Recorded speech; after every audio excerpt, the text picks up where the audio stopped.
Right then, it's that time of the week. It's Friday. United are playing tomorrow in a rare 3 o'clock kickoff at Vicarage Road. And it doesn't look good coming into it, does it? And there's some serious team selection issues, but we will get into what I think about the team and who I think should be dropped, because there's some players that definitely need dropping. I don't think they will be. But we'll get into that in just a second. So let's talk about Watford at first then. What's going on with Watford? They're 17th in the league and they're just 2 points above the relegation zone. And they've lost 4 of their last 5 games, winning the other, which was a weird one, a 5-2 win at Goodison Park. Their form in the last 6 is actually identical to United's, with 4 losses, 1 win, 1 draw. It's not good. Obviously, United have won 5 of the last 6 meetings at Watford.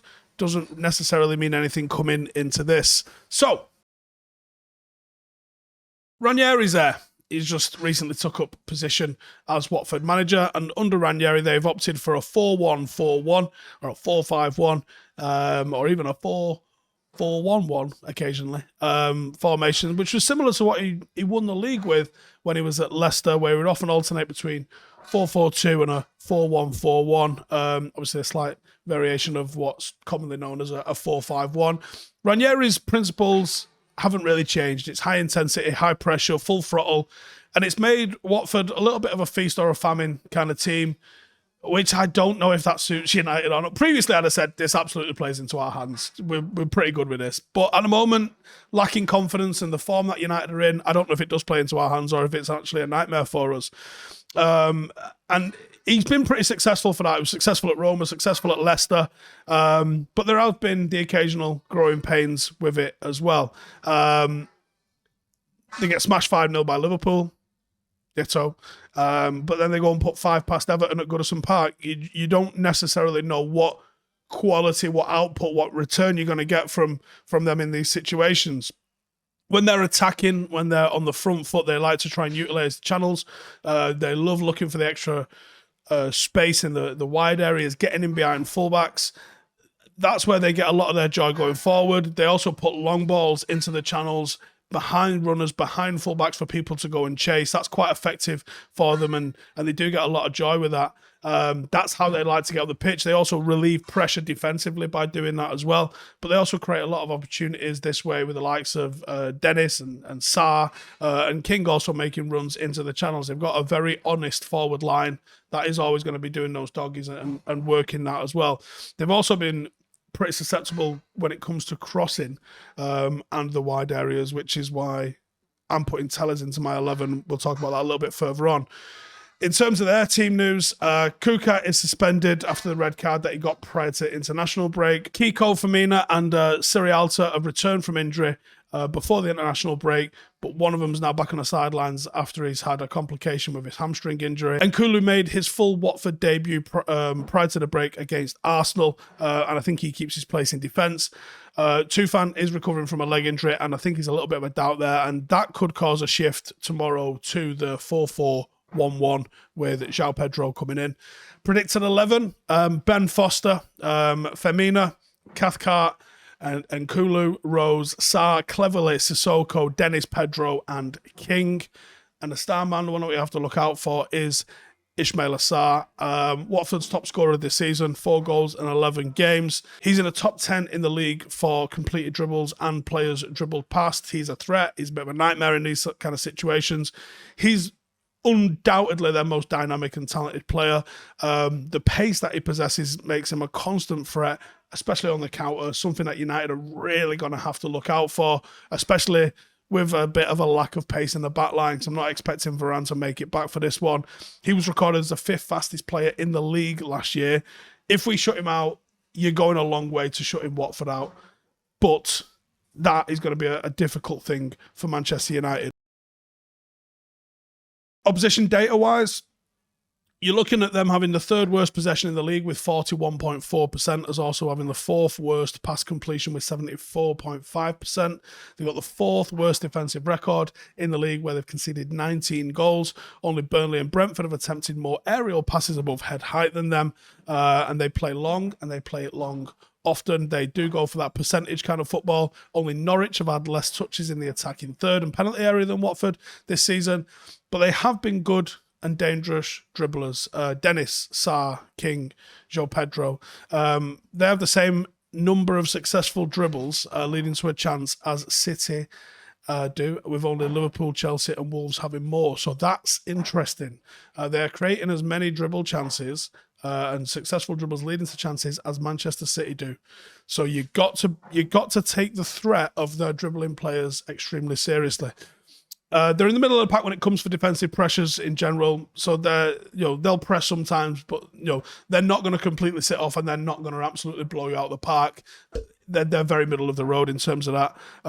So they're not really what you'd call low blocking, and they have become more high pressing since Ranieri's appointment. So they might press a little bit more than they have done so far this season, especially if he's been able to get into them over the international break.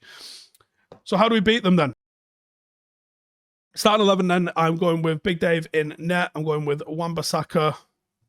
I don't want to play this defence, but we're playing this defence. It's Maguire and Lindelof. I'd love to sit here and say I think Beek should come in. Is he injured? Is he fit? Can he be trusted? We don't know the answer to those questions. I think Maguire deserves dropping for his form, but someone will point to the fact he scored against Albania. Like, what Roy Keane said is embarrassing. Doing this. Did we say the issues with Harry Maguire, that he don't score enough headers against Albania? No. We're talking about that you get flat-footed and you get beat at your front post and your defensive awareness has slipped from where it used to be last season. The critics that you are getting are not because you don't score headers against Albania, and you've not closed any critics by scoring headers against Albania. I'd absolutely drop him. He's not getting dropped. Tellez in for Shaw. Shaw's a bit of a doubt, but the fact that you can really get at Watford by putting crosses into the box, and those front-facing crosses as well, crosses that you have to go and meet, I think that suits Ronaldo, and I think that suits Tellez, and I think it really suits playing against Watford. So I'm going with that. There's some talk Van der Beek's going to be into the team, so I'm going to roll with that and I say Van der Beek and McTominay, just to give it a little bit more legs in there. It'll be Bruno. The question marks are whether Rashford's recovered from his illness that he had to pull out of the England squad with. I think Sancho will get an opportunity on the right-hand side. That's going to be your width. That's going to be your attacking threat. And obviously, create chances for Cristiano Ronaldo. You do that, he scores goals, you win games. It's as simple as that. They don't have the defensive capability to shut us out. We have far too much attacking talent, both in the 11 and on the bench. I don't think Cavani's going to make it. I also don't think he deserves to be dropped ever. I think he's absolutely been sensational. They made a lot of chop and changing in their back line, and I think you've got to take advantage of that. Our lack of clean sheets only increases the pressure on the forwards to score. This is an opportunity, I think, that United could get a clean sheet. I think you have to really focus on that as a team and look to try and figure out what those disconnects are as a unit. The lads, if you speak to them, they're going to know what went wrong. But knowing what went wrong and fixing it seems to be a massive disconnect at the moment, because, I'll go back to that Leicester, Atalanta, Liverpool week that we had, and we conceded 11 goals. 10 of those goals were Harry Maguire's fault, or he had a hand in 10 of those goals. 10 of 11 goals. That needs fixing somehow. Now, maybe it's a confidence thing. Maybe scoring an header against Albania and whatever, maybe that makes him feel like he can fucking play football again. Something needs to happen. Personally, I'd drop him, but I'm not in charge. You have to exploit the fullbacks. That's why I've gone with two runners as wingers and not gone with Mason Greenwood. I want Sancho to stick and run at his man. I want Rashford to stick and run at his man. Mason drifts. He doesn't really commit a defender like that. And he drifts and he narrows in the forward line. He basically becomes a second striker that starts on the right. They struggle to defend the wide areas. You can drag them out wide. If you drag them out wide, the underlaps are there for Bruno and someone to get on the inside and look for those sneaky little cutbacks to Ronaldo. They're not particularly good at defending crosses. You go with two wingers in this game. You go proper United-style wingers in this game, and that's Sancho and Rashford. That's the closest thing we've got to traditional-style wingers. The two biggest threats that they've got in their side are wingers. Sarr and Dennis. They've got pace. They've got tremendous skill, the pair of them, and they're the best chance of hurting us and getting us up the pitch. They can cause us problem on the transition and the counter if we get sloppy with the ball in midfield. That's why we bring in someone like Donny van der Beek, who can look after it a little bit better and hopefully see us maintain that, rotate that a little bit. I worry about the pace of Lindelof and Maguire because often they're going to find themselves 1v1. I do believe McTominay will be asked to cut across and probably cover one of the wings. Can Van der Beek cover the other one? If he can stake a claim to being a regular starter in this team, because that's the sort of defensive contribution that we might not like what Fred does on the ball, but you go and look at the metrics of the amount of ground he covers and the amount of times that he's mopping up. Go and look where Fred wins his duels, picks up interceptions, blocks, and loose balls. It's basically behind Luke Shaw, where Luke Shaw's left himself up the pitch. So if you take Fred out of the team, you do have a massive weakness in those areas, and you won't necessarily see it as being a Luke Shaw weakness because you're like, well, he didn't get beat. He was just in the wrong position. So I know it's not Luke Shaw that I've gone for in this team. Tellers is a bit similar as well. Tellers likes to drift up the pitch a little bit too far. That's what I think is going to be the team.